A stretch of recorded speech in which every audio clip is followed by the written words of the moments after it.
here's why I don't think either you or I can be agnostic. You won't see this every day. A man dressed in a full alien costume steps up to Pastor Cliffe Knechtle, and what follows is one of the most unexpected conversations you'll find on this channel.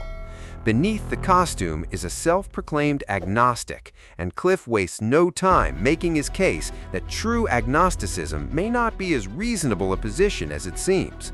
The setting is unusual, but the argument is serious.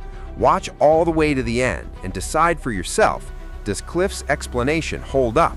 Let us know what you think in the comments, and let's dive in. Now let me ask you, do you believe in God?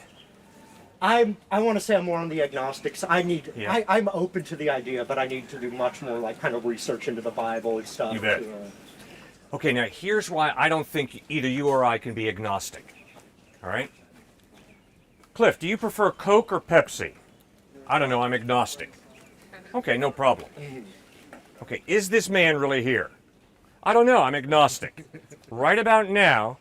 I want to stop being agnostic about it. Exactly, I have no choice. Yes. I have no choice but to make a decision. Are you really there? Does your face start there, or are you not there? So I can be agnostic about Coke or Pepsi, which is better, but I cannot be agnostic about whether you're here, especially when I'm doing this, right? My point is, you have to deal with the issue of, why are human beings valuable? Why are you valuable?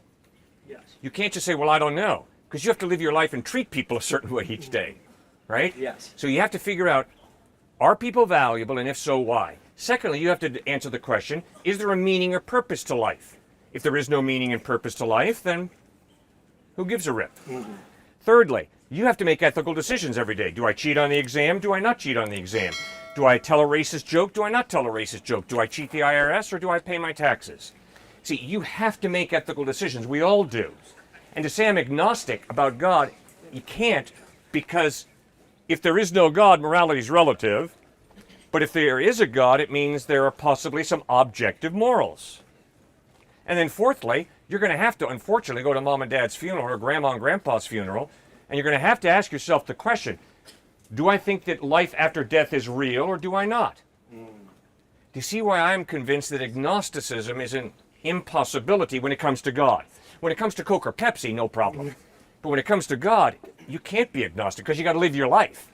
And that's a really interesting point. And I would say, certainly, if I had all the information on the table. Now, right now, this may be a bit of a cop-out. I'm still learning a crap ton about religion. Good. So I would like to think eventually I will come to a place where I make on a certain... but what I would say about that is the evidence for it is typically in the scriptures. Now, you could say scientifically that order comes out of disorder. There is some compelling evidence I've seen for that. But generally, what I see is a lot of, most important, if Jesus really was who he said he is, he did these miracles to prove that. And what I'm curious about is why did these miracles kind of cease happening, observable miracles like that at Pentecost? Right. I don't, can you point to modern examples of these miracles? Okay, good question. But remember now, we were talking about God, Yes. not about Jesus, right? We were talking, why is agnosticism an impossibility? And then you ask a great question. Well, fine, Cliff, but what's the evidence that some type of God exists? Yes. So we were atheism versus theism. Now you've raised the issue, okay, well, what about Jesus? Okay, it's a great point. But you see, the first issue you got to answer is there a supernatural God? And I'm convinced the evidence of order and design, pointing to a designer, moral absolutes, pointing to a lawgiver, reason. Is it more rational for me to believe reason comes from non-reason, or is it more reasonable for me to believe the rational mind comes from a rational mind, God? That's a no-brainer, guys. There's no evidence that a rational mind comes from the irrational or the non-rational. See, so it's because of evidence like that, like love. I'm convinced that I love you, not just because I want to preserve the genetic pool. And when a student at Duke told me that the reason Mother Teresa works among the dying in Calcutta, India, is because she wants to preserve the genetic pool, a lot of people laughed. I mean, that is absurd. No, we have the ability, all of us do, every atheist, agnostic, Christian, Hindu, Buddhist, Jew, we all have this innate ability to genuinely love. So it's because of evidence like that, order and design. Chaos doesn't produce order. Order comes from an intelligent mind.